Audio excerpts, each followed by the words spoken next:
are incorporating that in their curriculum.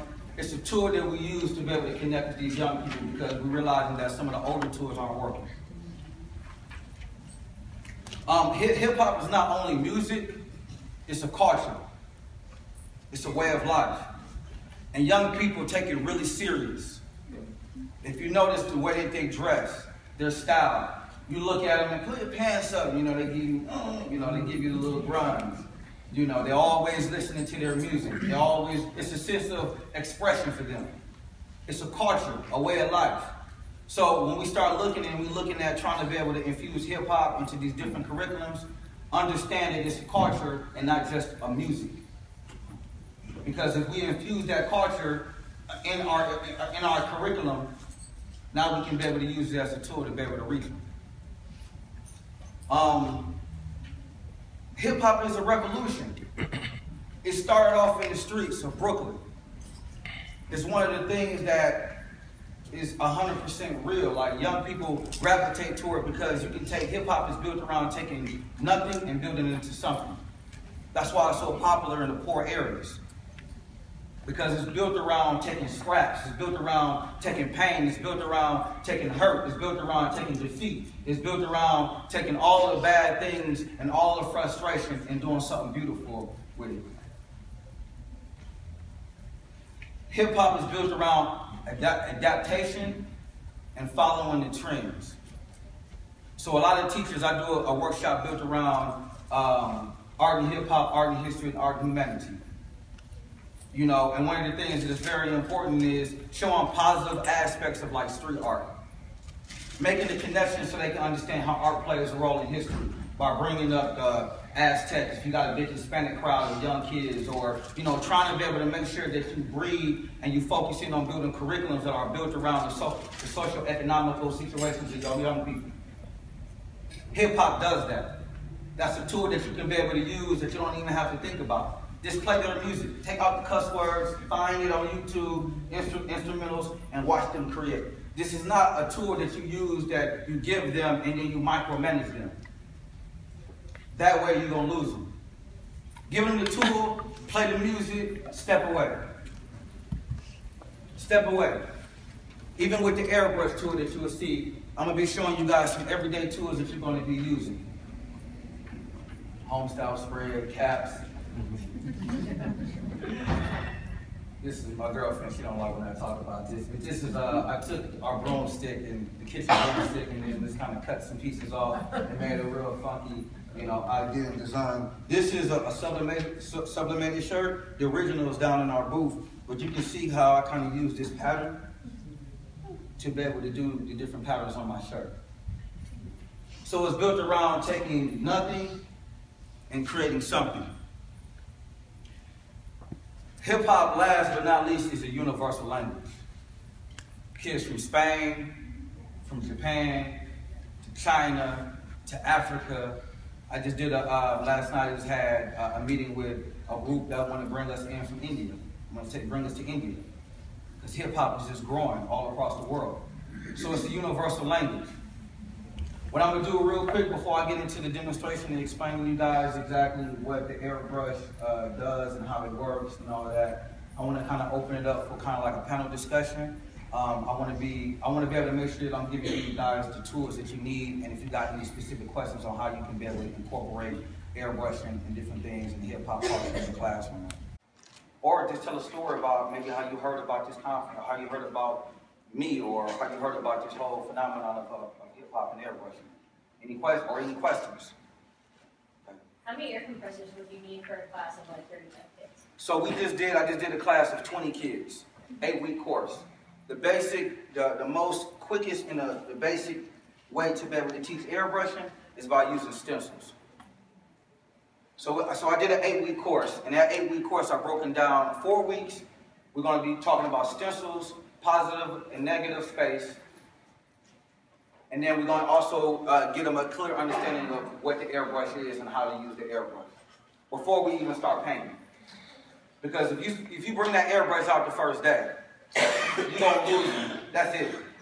They're going to want to airbrush every day, and there's no way you're going to be able to build a curriculum built around that. So break it down if you want to say 8 weeks, 6 weeks, 3 weeks, half and half. Half, we're going to be talking about the fundamentals of airbrush, and one of the things that I offer when you purchase any of my products is we have a whole video that shows you behind the scenes how to be able to create your curriculum built around using the airbrush in the classroom.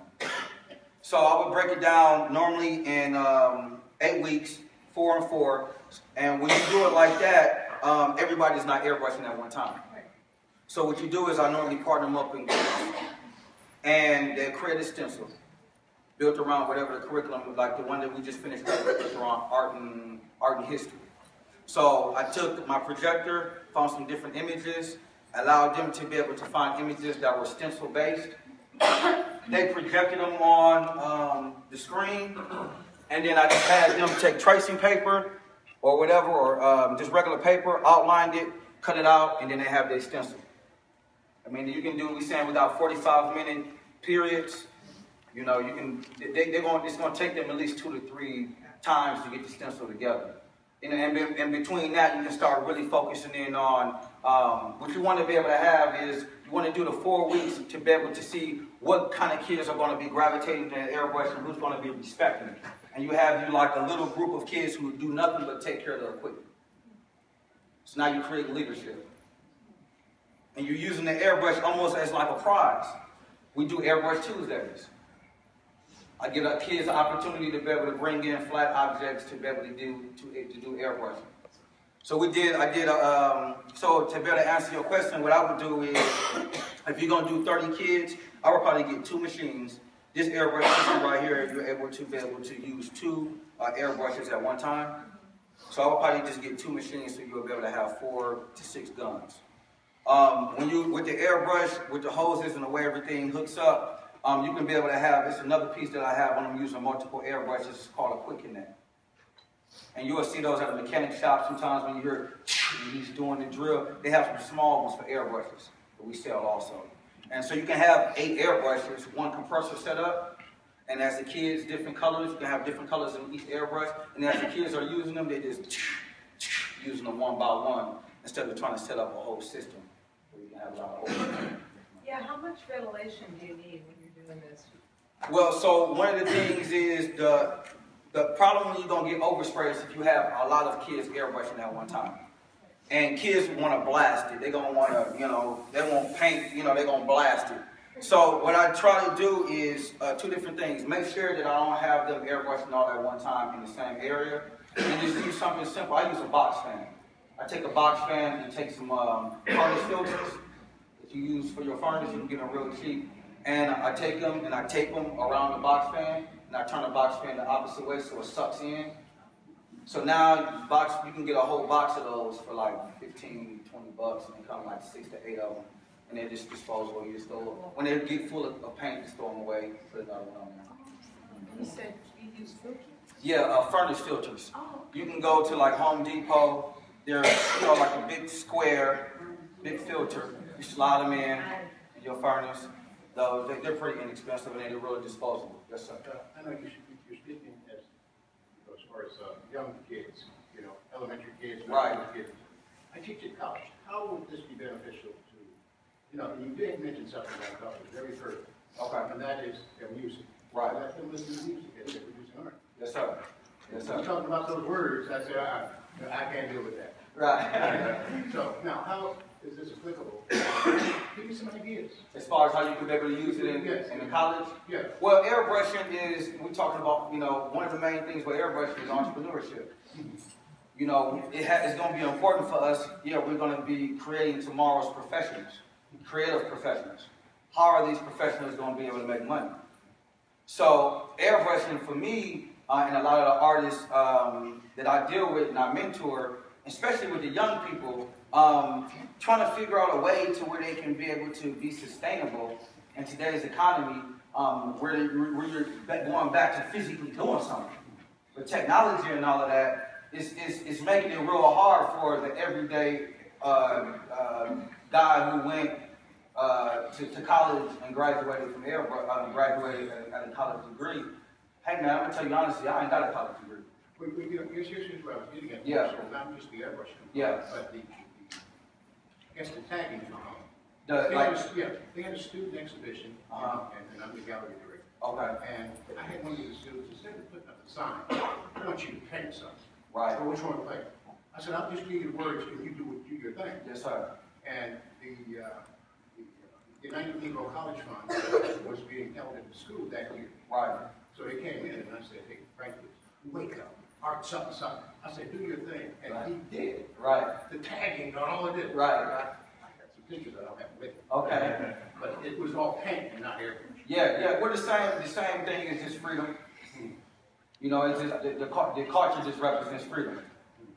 So freedom of just saying, you know, creating new standards. You know, this is one of the most important, most powerful times for creative people because we got the internet, Instagram.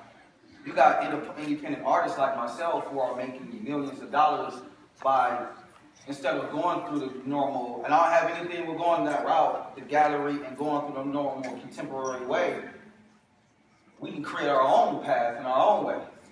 So the more that we start coming, and then also when you're dealing with young kids, we have to compete with drug dealers, negative triggers, all of these different things that we have to compete with.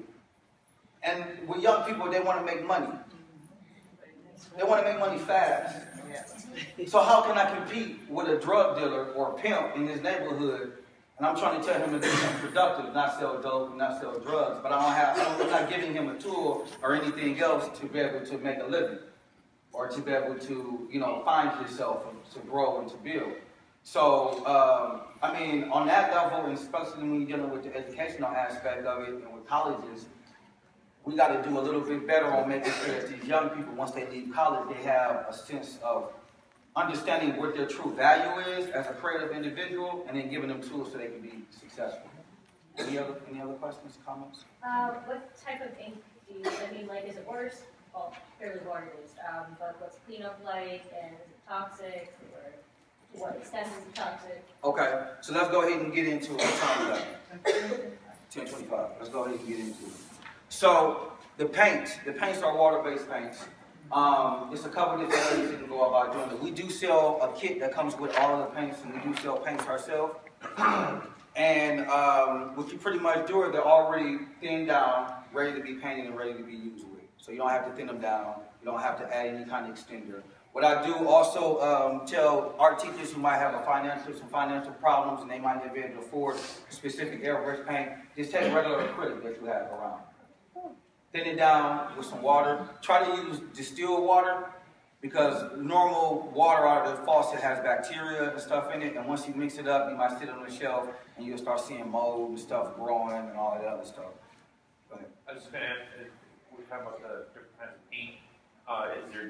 Is the paint that you use to paint a shirt different than say, the paint that you would use if you're going to do like some airbrushing on a car or something? Yeah, well, it's not built around the surfaces. Are different, built around how you prep them also. So automotive, for instance, if you're painting anything slick, you got to scuff it down. So you use like a scuff pad and you want to scuff it down to be able to break that shine. And then also you have to clear coat it to be able to protect it. A lot of the paints are versatile. They're getting better and better because OSHA is getting on a lot of paint companies and trying to make it a lot more safer. So like we use the paint that we use is like a hybrid. You can use it for automotive, you can use it for leather, you can use it for t-shirts. I do it on, I have a DVD that we produce where I show the kids how to do it on tennis shoes. And we use the paint to show them how to do it on tennis shoes. And then we show them how to do the clear coating and different things like that. So the paint is not, one thing about acrylic and water-based paint is the polymer that they use and the binders are really aggressive. If you get some really good acrylic, and you get some really good acrylic on your nails or on the shirt or something, the binders are a lot better sometimes than even the airbrush paints. So I would take some acrylic, thin it down. I use all of a company that we use is Createx, and they have a specific brand of Createx that we use called Wheat. And this is really more tight. You can do it on floors, concrete, everything. But normal airbrush paint, you can paint murals and everything with it. It's all, and a lot of times, on hard surfaces, it's waterproof. But when you get it on material, what you want to be able to do is heat set it. So you gotta iron it and heat set it before the kids, or tell the kids to put it in the dryer before they wash it. Any other questions? Yeah, just, I do a lot of